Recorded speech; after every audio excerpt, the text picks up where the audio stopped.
Hello everyone. तो आज हम लोग डिस्कशन करने वाले हैं बायोलॉजी इन ह्यूमन वेलफेयर। ये यूनिट नंबर 8 है और इसके बारे में हम डिस्कस करेंगे। पहला चैप्टर हमारा हो चुका है। As you know that exams आप लोगों के चल ही रहे हैं, best of luck.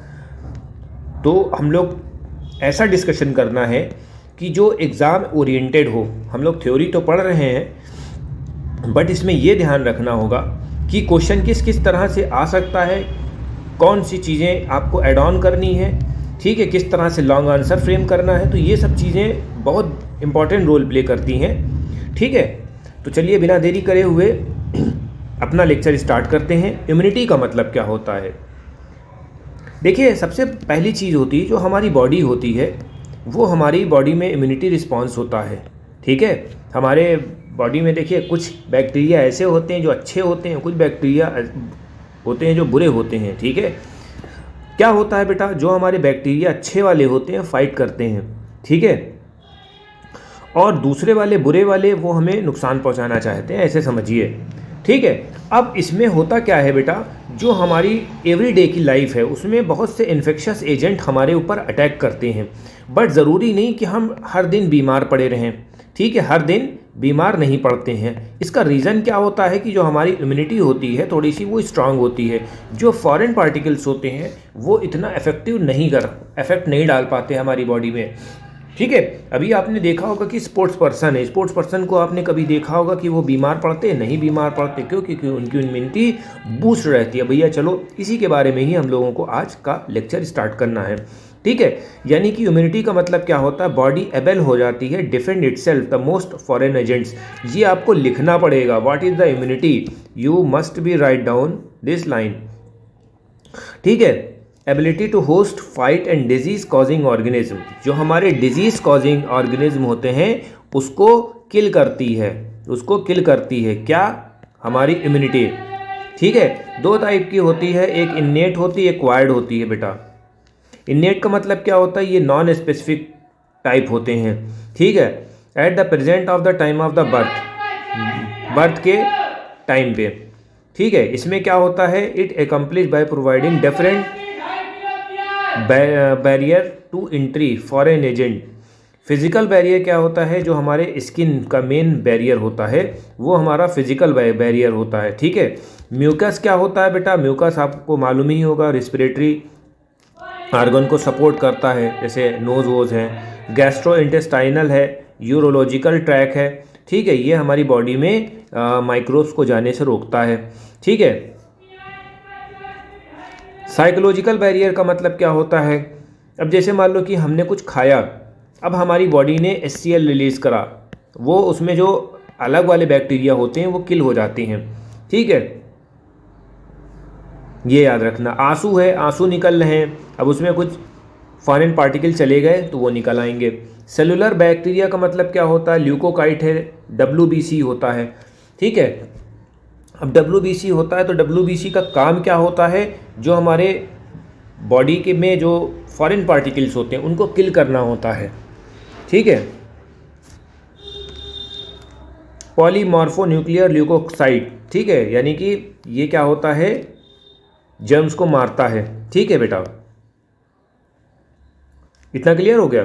Cytokine barrier क्या होता है, ये वायरस इन्फेक्टेड सेल्स होते हैं, ठीक है। Virus infected cells secret protein, इसको हम क्या बोलते हैं, इंटरफेरॉन, विच प्रोटेक्टेड नॉन इन्फेक्टेड सेल, जो प्रोटेक्ट करते हैं नॉन इन्फेक्टेड सेल को फ्रॉम फर्दर वायरल इन्फेक्शन से, ठीक है। ये बहुत इंपॉर्टेंट है।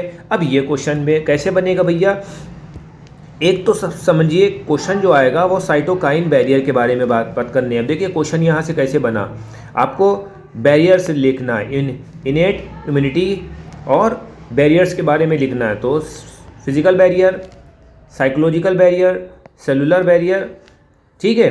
अब इसमें 20 से भी पूछ सकते हैं साइटोकाइन बैरियर क्या होता है बेटा, ठीक है।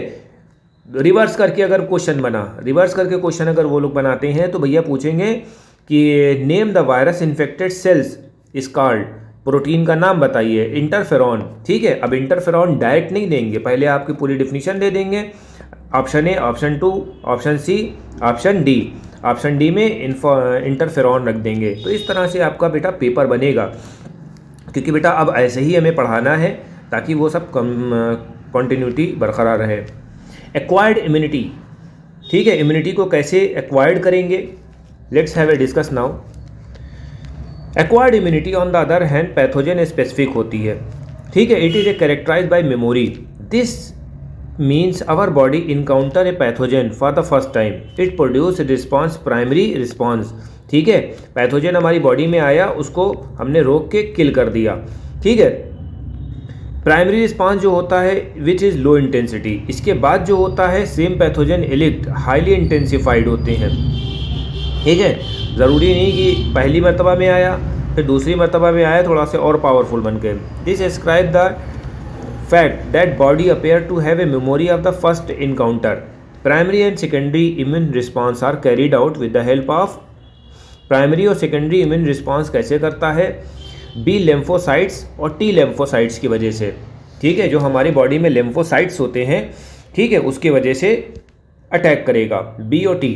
बी लिम्फोसाइट क्या करता है, प्रोटीन को रिस्पॉन्ड करता है। अब देखो पूछा जाएगा भैया हमारी बॉडी में जो प्राइमरी और सेकेंडरी इम्यून रिस्पॉन्स होता है कौन प्रोड्यूस करता है, B lymphocyte can produce army of protein in response to pathogen, ठीक है। अब ये समझ लेना बेटा, ठीक है, हमारी बॉडी में प्रोटीन को वो करता है कि भैया जाके लड़के आओ। This protein are the called antibodies, ठीक है। एंटीजन और एंटीबॉडीज़ हमने आपको बताया था, जेन का मतलब यानी नुकसान पहुंचाने वाले, एंटीबॉडीज़ का मतलब यानी कि वो फाइट करेंगे हमसे, ठीक है।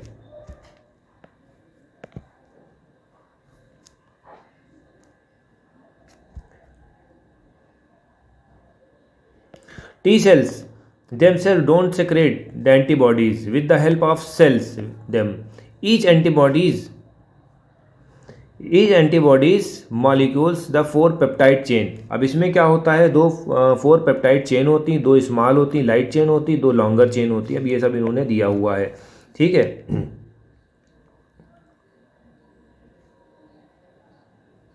ठीक है, ये सब पूरा इन्होंने दिया हुआ है एंटीबॉडीज। इतना क्लियर हो गया, ये चीज़ आपको याद रखना है। इसको H2L2 बोलते हैं। Different type of antibodies are produce our body, IgE, AGA, LG, ठीक है। तो ये सब चीज़ें आपको याद रखना है।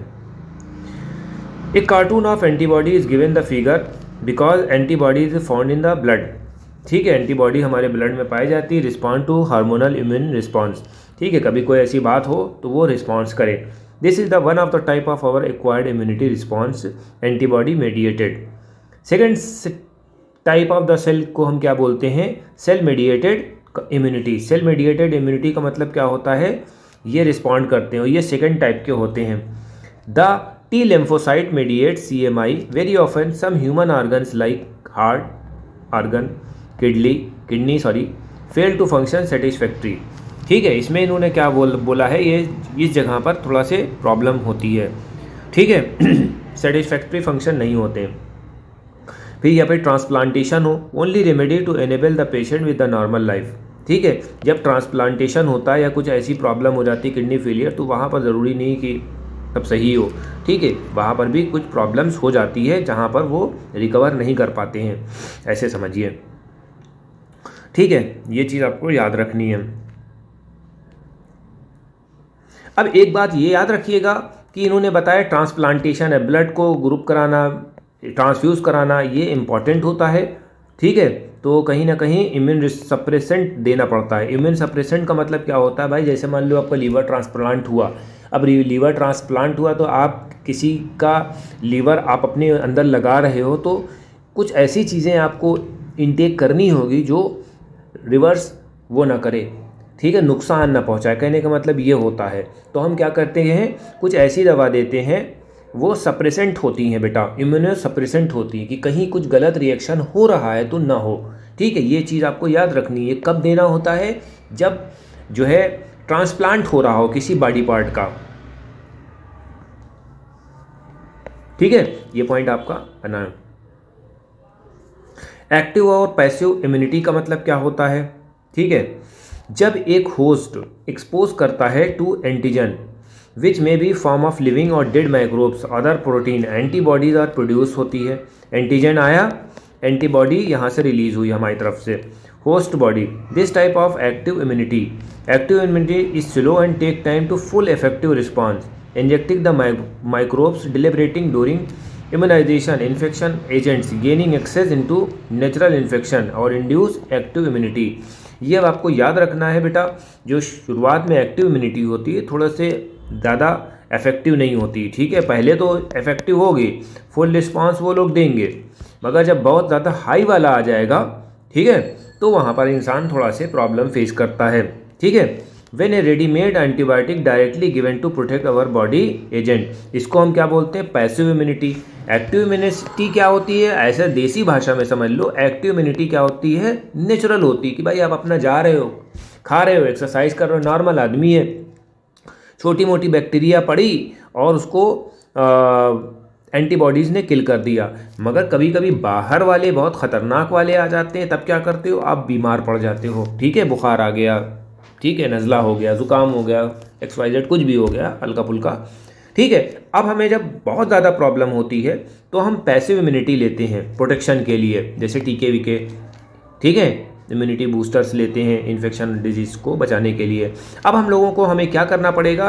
अब हम लोगों को एबंडेंट एंटीबॉडीज़ लेना पड़ेगा. ठीक है, इसका मतलब क्या होता है? वैक्सीनेशन होता है और इम्यूनाइजेशन होता है. वैक्सीन का मतलब क्या होता है? ये पर्टिकुलर उस पर रोकेगी. ठीक है, इतना क्लियर हो गया बेटा? ये सब चीज़ें होती हैं बेटा. वैक्सीन क्या होता है कि एक पर्टिकुलर बीमारी के ऊपर ही काम करेगा. जैसे मान लो कि ये ए है, ठीक है, ये ए है, ये पोलियो का हमने वैक्सीन लगा ली, पोलियो की वैक्सीन हमने लगा ली, तो पोलियो के जितने वायरस आएंगे खटाक से ये किल कर देगा. मगर पता चला कि कोरोना का वायरस आ गया तो यूँ देखेगा भी नहीं है, पलट के वो चुप्पे से निकल जाएगा पतली गली से. ठीक है, जैसे ये इधर है, कोरोना वाला ससराता हुआ निकल जाएगा, वो कोरोना वाले को छुएगा भी नहीं. ठीक है, और अंधाधुंध है अगर पोलियो का दिखा, बस एक पर्टिकुलर टारगेटेड के लिए हम काम करते हैं, इसी को वैक्सीनेशन बोलते हैं. Got it? Principle immunization vaccination based on property of memory of immune system की मेमोरी पे होता है. Vaccination proper preparation of antigenic protein of pathogen and inactivated weaken pathogen. ठीक है, आर इंट्रोड्यूस, हमारी बॉडी में ये इंट्रोड्यूस होते हैं. ठीक है, पैथोजन को इंट्रोड्यूस करा देते हैं और जो हमारी इम्यूनिटी को बूस्ट कर देते हैं. ठीक है, एक पर्टिकुलर एंटीजन के लिए. The antibody produce in the body antigen would be neutralize and pathogenic agent जो होते हैं during the actual infection. Vaccine are also generate memory. B and T cell होते हैं दैट रिकॉग्नाइज पैथोजन के quickly.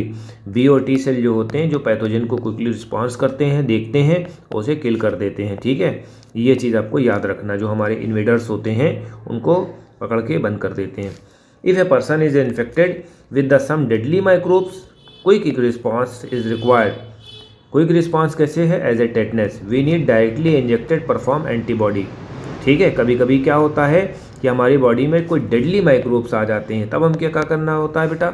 जैसे मान लो कट पिट गया है, कहीं जा रहे हो, कहीं कुछ कट गया है, इन्फेक्शन हो गया है, तो ये सब डेडली होते हैं.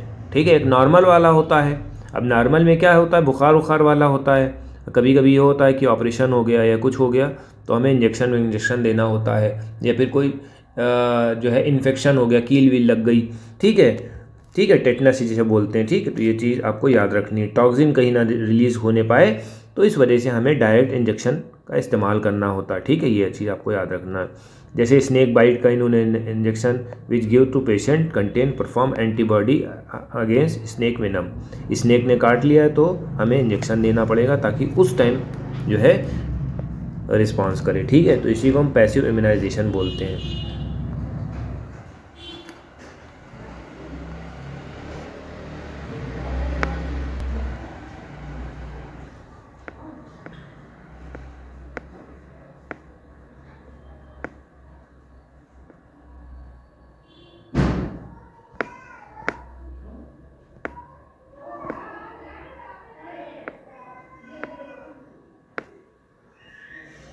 तो आज का लेक्चर हम यहाँ पर पैसिव इम्यूनाइजेशन के ऊपर ही ख़त्म करते हैं. नेक्स्ट वीडियो हमारी आएगी.